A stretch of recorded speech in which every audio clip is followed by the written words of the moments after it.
चलो, symbolic representation of galvanic cell की बात करते हैं। तो उसमें सबसे पहले याद रखो एनोड, पहले ये देख लो 2-3 rules. Anode is written on left side, anode होगा, राइट साइड कैथोड होगा। ओके, दोनों के बीच में क्या रखेंगे हम? वर्टिकल लाइन रखेंगे। Okay, put a vertical line between metal and electrolytic solution to represent electrode and electrolyte interface. ये जो रखते थे उसकी बात है।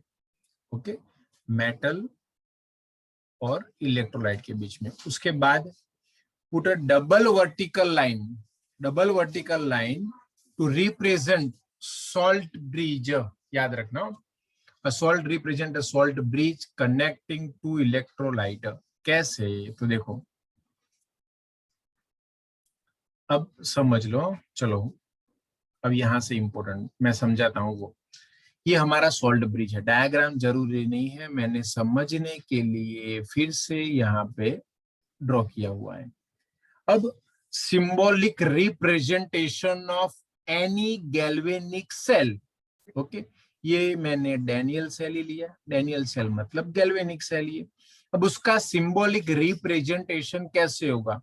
ये बहुत ही इंपॉर्टेंट है बेटे, बिकॉज ऑफ सिंबॉलिक रिप्रेजेंटेशन से आप एनोड कैथोड की रिएक्शन लिखोगे, उसके ऊपर से आप एग्जाम्पल भी करने वाले हो, और एमसीक्यू के लिए भी मोस्ट इंपॉर्टेंट ये कंसेप्ट हो। चलो देख लो पहले। अब सबसे पहले याद रखो बीच में ये सॉल्ट ब्रिज है, ये जो हम डबल लाइन करते हैं ना, ये डबल लाइन वो सॉल्ट ब्रिज के लिए है। सॉल्ट ब्रिज अगर यूज नहीं करते तो सिंगल लाइन रखेंगे हम, बट ये डबल लाइन जो होती है ना बेटे, वो किसके लिए? एक सॉल्ट ब्रिज के लिए होती है ये, और एक लाइन जो है वो कॉपर वायर जो हम अटैच करते हैं ऊपर, ओके, उसके लिए होती है। ओके, अगर हम सॉल्ट ब्रिज यूज नहीं करते तो हम एक ही वर्टिकल लाइन रखेंगे, बट ऐसा नहीं होने वाला। हर एक एग्जांपल में हमें सॉल्ट ब्रिज तो यूज करना ही है। ओके, तो बीच में ये जो 2 वर्टिकल लाइन है वो सॉल्ट ब्रिज को इंडिकेट करती है। उसके बाद ये लेफ्ट साइड है बेटे। देखो मैं फिर से यहाँ पे नीचे लिख दे रहा हूं, ये मैंने सॉल्ट ब्रिज लिखा। देखो ये लेफ्ट साइड है, पहले तो लेफ्ट साइड में होगा एनोड। ओके, ये राइट साइड है, और यहां पे होगा कैथोड।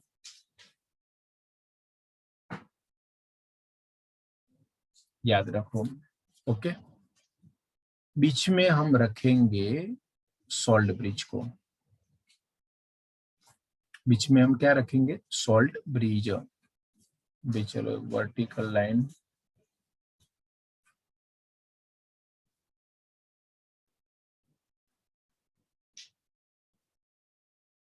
भाई इतनी बड़ी नहीं करनी हो, मैं समझा रहा हूं आपको। चलो आगे मैंने बोला वो एनोड होगा, पीछे जो होगा वो कैथोड होगा सॉल्ट ब्रिज में। अब उसका रिप्रेजेंटेशन कैसे करेंगे? तो डायग्राम देखो बेटे, डायग्राम देखो पहले। डायग्राम में देखो ये क्या है अभी? Zn। Okay, strip of Zn। ये Zn की स्ट्रिप जो है, वो कुछ, ये देखो ये किसके कांटेक्ट में है? Zn+2 के, बरोबर ना? Zn+2 के कांटेक्ट में है ये स्ट्रिप। तो देखो ऐसे लिखेंगे, पहले यहाँ पे क्या लिखेंगे? मेटल, बरोबर ना? Metal of anode.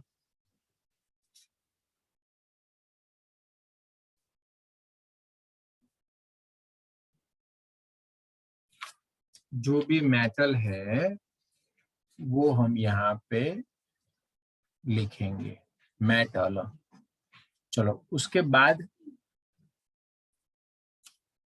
क्या है भाई? Metal ion. Okay, metal ion solution कौन सा था भाई, Zn+2 का, तो वो लिखेंगे metal ion solution.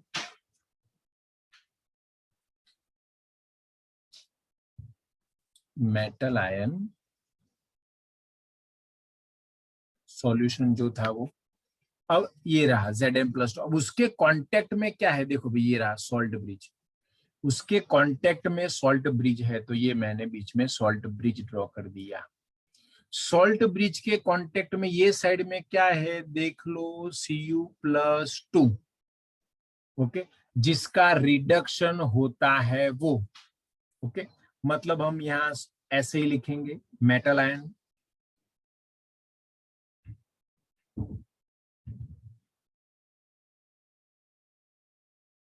Metal ion of cathode, चलो ये कैथोड के होंगे, ओके, जिसका रिडक्शन होता है वो, ओके।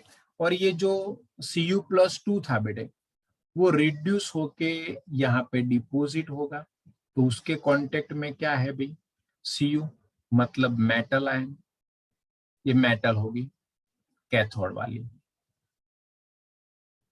जो रिड्यूस होती है वो प्रोडक्ट, फाइनल प्रोडक्ट जो मिलती है वो। हो गया भाई, देखो भाई यहाँ पे देख लो अब Zn, तो ये मेटल एनोड, उसके कांटेक्ट में क्या है भाई, नीचे सॉल्यूशन देखो, तो metal ion solution of anode जो होगा वो। उसके बाद उसके कांटेक्ट में क्या है, देखो जैसे नीचे मैंने लिखा है उसी तरीके से ऊपर डायग्राम है। Zn कांटेक्ट में ये सॉल्यूशन है, उसके कांटेक्ट में सॉल्ट ब्रिज देखो बीच में रखा हुआ है, उसके अब ये लेफ्ट साइड है बेटे, ये लेफ्ट साइड, ये हमारी राइट साइड है, ओके। राइट साइड में क्या है भाई, सॉल्ट ब्रिज के कांटेक्ट में ये मेटल आयन है कैथोड, उसके कांटेक्ट में क्या है जो रिड्यूस होके मिलती है प्रोडक्ट वो, तो मेटल ऑफ कैथोड मेटल है वो। हो गया भाई, देखो अब उसका रिप्रेजेंटेशन करना है ऊपर, डैनियल सेल का ही रिप्रेजेंटेशन करते हैं, तो हम कैसे लिखेंगे डैनियल सेल के लिए रिप्रेजेंटेशन के लिए, पता चला, पहले फिर से समझ लो एक बार। ये लेफ्ट साइड है, मैं यहाँ पूरा लिख देता हूँ नॉलेज के लिए, ये लेफ्ट साइड होगा। लेफ्ट साइड ऑलवेज क्या होगा बेटे, एनोड होगा, ओके। एनोड जो होगा उसका क्या होगा भाई, ऑक्सीडेशन, उसको क्या बोलेंगे हम, ऑक्सीडेशन, ओके, क्लियर। चलो उसके बाद उसका चार्ज क्या होगा वो भी याद रखो, नेगेटिव,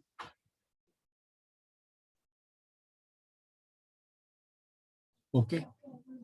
चलो ये क्या है भाई, राइट साइड, राइट साइड क्या होगा, कैथोड होगा, कैथोड पे क्या होगा, रिडक्शन, और ये क्या होगा भाई, पॉजिटिव। कहाँ लिखना है पॉजिटिव, मैं दिखाता हूं अभी। चलो अब देखो रिप्रेजेंटेशन, तो क्या लिखेंगे यहाँ पे, Zn,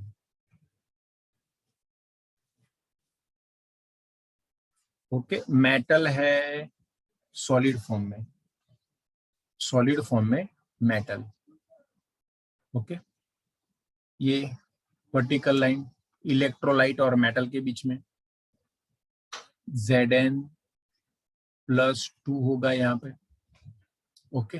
अब ये सॉल्यूशन है बेटे, ये सॉल्यूशन, तो सॉल्यूशन की जो भी कॉन्सेंट्रेशन है वो हमें मोलारिटी यूनिट में मेंशन करनी है, जो भी कॉन्सेंट्रेशन है वो, ओके, वो मोलारिटी यूनिट में लिखनी है, तो याद रखो। अब ये इसकी मोलारिटी सपोज जो भी है वो हम लिखेंगे मोलारिटी यूनिट में 1 मोलर। उसके बाद यहाँ पे मैंने सॉल्ट ब्रिज यूज किया, सॉल्ट ब्रिज लिखा। अब उसके कांटेक्ट में क्या है देखो भाई, सॉल्ट ब्रिज के Cu+2 और उसके कांटेक्ट में Cu है, metal ion of cathode, metal ion Cu+2, उसकी कॉन्सेंट्रेशन होगी 1 मोलर, फिर से यहाँ पे होगा Cu in solid form. Okay, ये रिप्रेजेंटेशन हुआ। अब हमें मालूम है एनोड जो होगा वो बेटे नेगेटिव चार्ज वाला होगा और कैथोड जो है वो पॉजिटिव चार्ज वाला है। तो हमें ये ऊपर मेंशन करना होगा, ये एनोड जो है उसके ऊपर माइनस लिखेंगे, जो कैथोड है उसके ऊपर हम प्लस लिखेंगे। ये हमारा सिंबॉलिक रिप्रेजेंटेशन हुआ पूरा कंप्लीट। ये क्या हुआ? Symbolic representation. ओके, अब सेल कोई भी हो सकता है। ओके, गैसियस के लिए भी यूज कर सकते हैं हम। देखो, अब एक और सेल के लिए लिखता हूं मैं। देखो एक और बात, चलो ये सिंबॉलिक रिप्रेजेंटेशन हुआ। कोई भी एग्जांपल हम find E cell cell potential के लिए, तो ये जो सिंबॉलिक रिप्रेजेंटेशन किया हुआ है उसके ऊपर से आपको एनोड कैथोड लिखना होगा। तो भाई देखो, इसके ऊपर से भी हम रिएक्शन लिख सकते हैं एनोड कैथोड की। एनोड क्या है भाई? देखो, Zn में से Zn+2, Zn में से मुझे मिलेगा Zn+2 +2 electron. Same year cathode के लिए भी लिखेंगे हम। कैथोड में देखो भी बाजू में, अब ये आपको याद रखना है, सोल्ट ब्रिज के आगे एनोड होगा, पीछे कैथोड होगा। सोल्ट ब्रिज के आगे एनोड, पीछे कैथोड, याद रखो। तो ये मैंने एनोड की रिएक्शन लिखी, नहीं तो आपको ये नहीं पता होगा कौन सा एनोड है कौन सा कैथोड है, तो प्रॉब्लम हो जाएगा। देखो भाई, नीचे कैथोड की रिएक्शन लिखी मैंने, क्या मिलेगा? Cu। Okay, total reaction, total reaction मतलब दोनों को प्लस कर दो।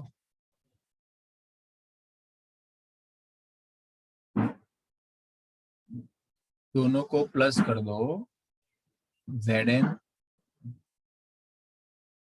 Cu+2 सामने Zn+2, ये टोटल रिएक्शन हो गई बेटे। और इसके ऊपर से हमें पता चलेगा वैल्यू ऑफ n, जो कोई भी न्यूमेरिकल में लिखनी होगी। n की वैल्यू कहां से मिलेगी? ये रही, देखो। अगर ये n दोनों में अलग है तो आपको इक्वल करना पड़ेगा, आपको इक्वल करना पड़ेगा। देखते हैं, one more example I will give you. देखो चलो सेकंड एग्जांपल देख लेते हैं। सपोज एक हाइड्रोजन इलेक्ट्रोड है, सी स्टैंडर्ड हाइड्रोजन इलेक्ट्रोड लिया मैंने, और एक Ag कॉपर कोई भी ले लिया। चलो मैं लेता हूं। अब हाइड्रोजन इलेक्ट्रोड के लिए हमें मालूम है Pt कंपलसरी लिखना पड़ेगा। Pt गैस के कांटेक्ट में होगा, गैस, उसका प्रेशर लिखना है हमें बार यूनिट में, एटीएम यूनिट कोई भी लिखो। ओके, उसके कांटेक्ट में क्या होगा भाई? H+। उसकी कॉन्सेंट्रेशन हमें मोलारिटी यूनिट में लिखनी है, उसकी कॉन्सेंट्रेशन मोलारिटी यूनिट में लिखनी है। देख लो, हो गया भाई? देखो चलो, हुआ। ये क्या किया मैंने? मोलारिटी यूनिट में। देखो भाई कहाँ चला गया?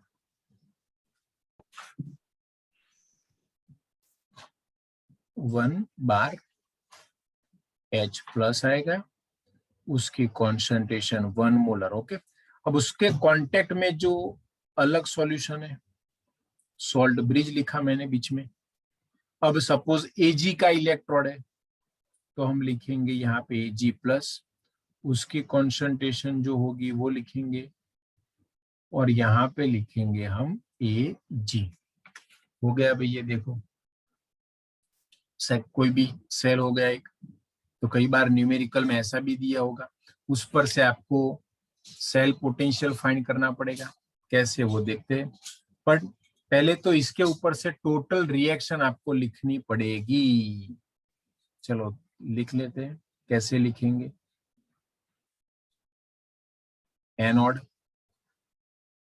तो देखो भी H2 में से H+ होता है, H2 तो हम 1/2 करके लिखेंगे। हो, ऑक्सीडेशन होता है, H2 में से H+ प्लस इलेक्ट्रॉन। चलो उसके बाद लिखेंगे हम कैथोड। कैथोड में क्या है बेटे, Ag plus plus electron gives Ag। हो गया।